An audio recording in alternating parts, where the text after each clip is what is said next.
gobelet d'eau et but, les yeux toujours fixés dans le vague.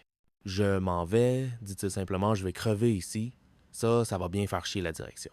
Il s'effondra doucement, glissant le long du mur. Tu crois qu'il déconne, là? Demanda Jean-Claude.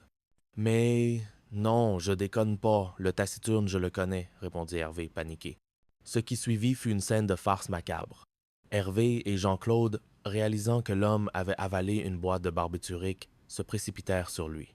Dans une explosion de panique incompétente, ils le secouèrent, lui tapèrent dans le dos et finirent par lui enfoncer les doigts dans la gorge. Il a recraché toutes ses gélules, tous ses barbituriques, s'exclama Hervé, triomphant, en montrant une petite pile de capsules colorées et humides sur le sol.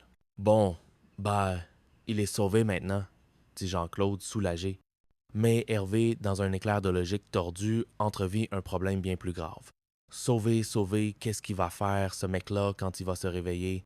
Il va monter dans sa bagnole, il va prendre une autoroute à contresens, et puis il va tuer une famille d'innocents! Le taciturne représentait un avenir qu'ils redoutaient tous, être rejeté par le système, devenir un déchet de la société. Son drame personnel était une menace pour leur fragile équilibre. L'empathie était un luxe qu'ils ne pouvaient se permettre. Il fallait neutraliser le problème, non par compassion, mais par pur instinct de conservation. Alors, oh, t'as raison, dit Jean-Claude, son visage s'illuminant d'une compréhension horrible. Allez, on va lui renfourner la ratatouille de Valium. Et c'est ainsi qu'ils se mirent à genoux, et avec le même soin méticuleux qu'Hervé mettait dans ses tableurs Excel, ils récupérèrent les pilules une par une et les firent ravaler de force aux malheureux, transformant une tentative de suicide en une farce grotesque. Ils ne sauvaient pas un homme, ils se protégeaient d'une complication administrative, transformant sa tragédie en une anecdote sordide pour se distancier de la terrifiante possibilité que cela puisse un jour leur arriver. Scène 3. La dépression de Maëva. L'atmosphère du bureau était déjà lourde, mais Maëva, la secrétaire au romantisme écorché, semblait déterminée à l'alourdir encore.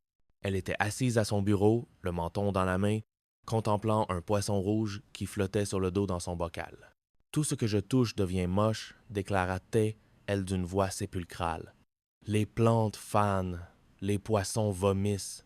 C'est sûr que si j'embrassais un mec, il perdrait ses dents. » Hervé, passant par là, sentit qu'il était de son devoir d'intervenir.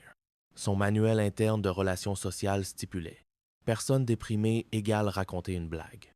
C'était un protocole, une procédure à suivre, dénuée de toute émotion sincère. « Alors, pour toi, j'ai L.A. blague », annonça-t-il avec l'enthousiasme d'un animateur de club de vacances. « Écoute bien celle-là. La différence entre un lapin, un bus et un chalet suisse. » Maëva le coupa d'un regard si las qu'il aurait pu éteindre le soleil. « Maman, on a vraiment Hervé. Tes blagues sont à se tirer une balle. D'habitude, je fais comme tout le monde, je fais semblant de rire un petit peu pour te faire plaisir. Mais alors, aujourd'hui, c'est vraiment une offense, non? » Blessé, Hervé battit en retraite. C'est alors que Fred, une autre collègue au caractère bien trempé, fit son entrée. « Qu'est-ce que t'as? T'as ruiné la journée de Fred, » lança Maëva. « Fred a ruiné la mienne, » rétorqua Fred. « Si tu passes pour la deuxième couche, ça te fait plaisir de pourrir la vie des gens qui t'entourent. Non, mais t'es malade. Pourquoi tu t'acharnes sur moi? C'est ma faute à moi si ta vie, elle ressemble à un chalet suisse avec vue sur un parking désert. » La remarque, d'une cruauté poétique, fit mouche. Fred, furieuse, tourna les talons. Maëva, satisfaite d'avoir partagé sa misère, se leva et se dirigea d'un pas lent vers les toilettes. Quelques minutes plus tard, l'inquiétude monta. Hervé, poussé par une culpabilité diffuse, alla frapper à la porte. Maëva? Pas de réponse. Il frappa plus fort. Il entendit un bruit de sanglots, puis le son d'une ceinture qu'on défait. « Maëva, tout le monde est parti depuis 2 heures, dit-il, sa voix tremblant légèrement. Alors tu ne vas pas te pendre. Tu vas descendre gentiment de la cuvette des chiottes. Moi, je vais ouvrir très lentement la porte et te faire vomir ton canard WC. D'accord? » La porte s'ouvrit. Maëva était là, les yeux rouges mais bien vivante. Sa dépression n'était pas une maladie, mais une performance, une manière d'occuper l'espace, de forcer les autres à reconnaître son existence. Et les réactions de ses collègues, qu'il s'agisse de la maladresse d'Hervé ou de l'agressivité de Fred, n'étaient que des tentatives de restaurer le statu quo, de faire taire ce qui dérangeait leur propre et fragile équilibre émotionnel. Partie 3. Mercredi. La révolution en panne. Scène 1. L'anatomie d'une grève surprise.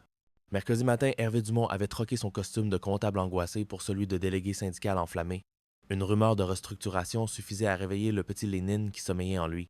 Il avait décidé d'organiser une grève surprise, une action coup de poing destinée à faire chier les directions. Armé d'un calepin et d'une détermination farouche, il commença son tour des bureaux, prêchant la bonne parole révolutionnaire. « Si tu veux, je peux t'organiser une petite grève surprise pour la semaine prochaine », proposa Étaye la Jean-Claude. « Oh, c'est bien, une grève surprise. »« Ouais, c'est bien, » répondit Jean-Claude, l'idée de ne pas travailler le séduisant immédiatement. « On va faire ça vendredi, » suggéra Hervé. « Comme ça rallongera le week-end. »« Ah non, » objecta immédiatement Jean-Claude. « Vendredi, j'ai posé un jour de récup. » Le premier grain de sable venait de gripper la machine révolutionnaire.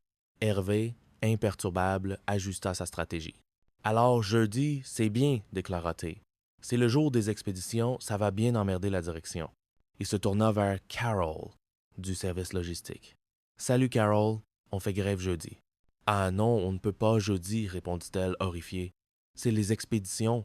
C'est important. » Hervé commença à sentir une légère crispation.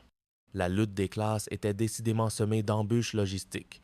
Il se rendit au bureau de Maëva, qui consultait son horoscope en ligne. « Maëva, on a décidé de faire grève. Finalement, le mieux, c'est le mercredi. »« Et pourquoi le mercredi, c'est bien ?»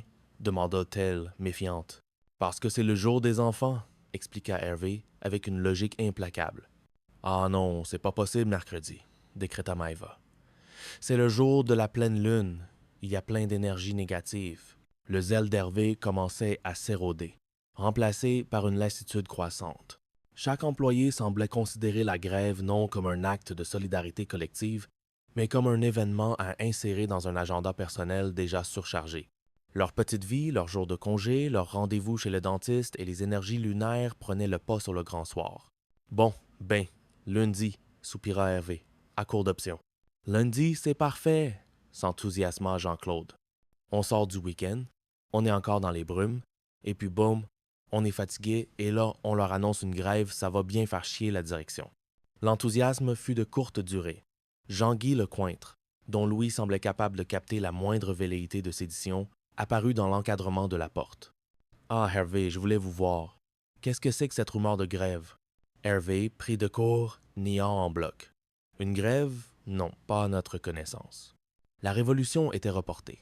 La motivation profonde n'était pas une injustice à réparer, mais un ennui à combler. L'idée de la grève était excitante. Sa mise en pratique, avec les sacrifices qu'elle impliquait, l'était beaucoup moins. Scène 2, le dimanche de la lutte. Après le passage de Jean-Guy, Hervé rassembla ses troupes démoralisées près de la machine à café. Sa révolution avait besoin d'un nouveau souffle, d'une idée de génie. Et l'idée lui vint fulgurante, absurde, mais à ses yeux absolument brillante. « J'ai trouvé, » annonça-t-il, le regard illuminé. « La grève, on la fait dimanche. » Un silence perplexe accueillit sa proposition. « Dimanche? » répéta Jeanne. « Oui, dimanche, » confirma Hervé, montant en puissance. « Tout le petit personnel va venir ici débrayer, et ça va vraiment faire chier les directions, croyez-moi. » Il se pavanait, ivre de son propre génie tactique. Il se voyait déjà en tête d'un cortège de femmes de ménage et de gardiens de nuit, brandissant des banderoles dans des couloirs vides sous les néons blafards d'un dimanche matin. « Ne me regardez pas comme ça, » lança-t-il à ses collègues dubitatifs. « La lutte syndicale, ça demande certains renoncements. Le dimanche, on se repose? Non, dimanche. On fait grève ici. » La lente lueur de la compréhension commença à poindre sur les visages de son auditoire. « Mais Hervé, » commença doucement Jean-Claude. « Le dimanche, il n'y a personne. »« Exactement. La direction n'est pas là. » « Précisément. Donc, qui est-ce que ça va faire chier? » Hervé s'arrêta net. Son plan, si parfait dans son esprit, venait de se heurter au mur de la réalité la plus élémentaire. Il chercha une parade, une justification. « Ah ben, la grève, il pourra se la faire tout seul, dit-il, visant un directeur imaginaire. Je te le dis, moi. Ouais. Et ça va bien le faire chier, ça, hein? Il va se retrouver comme un con, dimanche. Tout seul. Il était seul. Le général d'une armée fantôme, combattant un ennemi absent sur un champ de bataille désert. Sa révolution s'était dégonflée, non sous les coups de la répression patronale, mais sous le poids de sa propre absurdité. L'envie de faire chier la direction était un